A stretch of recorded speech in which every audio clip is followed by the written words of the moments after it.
ఆకాంక్షకు వ్యతిరేకంగా నిరంకుశమైనటువంటి నిర్ణయం తీసుకుంటే దాని పట్ల ప్రజల్లో ఒక పెద్ద ఉద్యమం వస్తుందని మనం చరిత్రను చూస్తే తెలుస్తుంది. ఇప్పుడు అలాంటి ఉద్యమమే ఆంధ్ర రాష్ట్రంలో మొదలైంది. దాన్ని నడిపిస్తున్నటువంటి వ్యక్తి మన అందరి ప్రియతమ నాయకులు జగన్మోహన్ రెడ్డి గారు.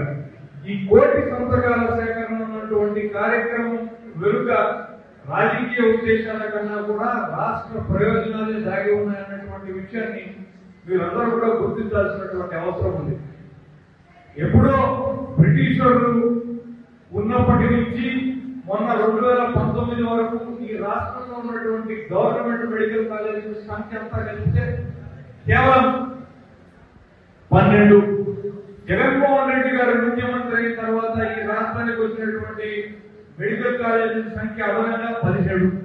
వీటిల్లో ఆయన హయాంలోనే పూర్తి చేయబడినటువంటి మెడికల్ కాలేజీలు 7 అయితే చంద్రబాబు నాయుడు గారు ఆయన అధికారంలోకి వచ్చిన తర్వాత చేసినటువంటి అప్పులు 2 లక్షల కోట్లు అయితే ఆ మిగిలిన 10 కాలేజీలకు 5,000 కోట్లు ఖర్చు పెడితే మొత్తం కాలేజీలన్నీ కూడా పూర్తయి పేద మధ్యతరగతిలో ఉన్నటువంటి విద్యార్థులు తక్కువ ఖర్చుతోనే వైద్య విద్యను అభ్యసించేటటువంటి అవకాశాన్ని కల్పించినటువంటి వాళ్ళు ఏంటారు. కానీ రాజకీయాల కోసం ఎక్కడ జగన్మోహన్ రెడ్డి గారికి ఈ క్రెడిట్ అంతా తగ్గుతుందన్నటువంటి అక్కసుతో వీటిని ప్రైవేట్ పరం చేసేటటువంటి నిర్ణయాన్ని తీసుకున్నారు. నెల రోజులుగా మొత్తం ప్రజా సంఘాలు అన్ని రాజకీయ పార్టీలు దీన్ని వ్యతిరేకిస్తున్నప్పటికీ కూడాను చంద్రబాబు నాయుడు గారిలో చీమ పుట్టినట్టు కూడా తెలియదు.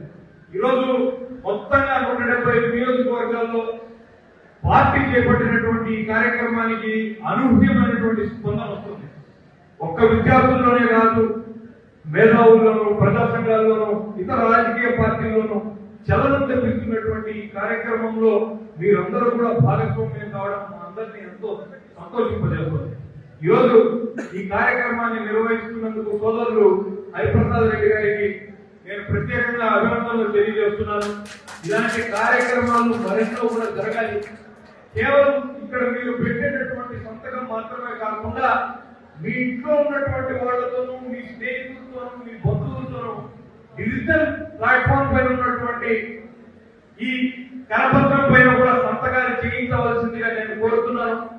వచ్చే నెల 24వ తారీఖున జగన్మోహన్ రెడ్డి గారు ఈ కోటి సంతకాల పాంప్లెట్లన్నింటినీ కూడా గవర్నర్ గారికి అందజేయబోతున్నారు. కనీసం ఈ రకంగానైనా చంద్రబాబు నాయుడు గారిలో ఒక మార్పు వస్తుందేమో, వచ్చి రాష్ట్ర ప్రయోజనాలే ముఖ్యమని ఆయన నిర్ణయం మార్చుకుంటారేమో మనం చూడాలా.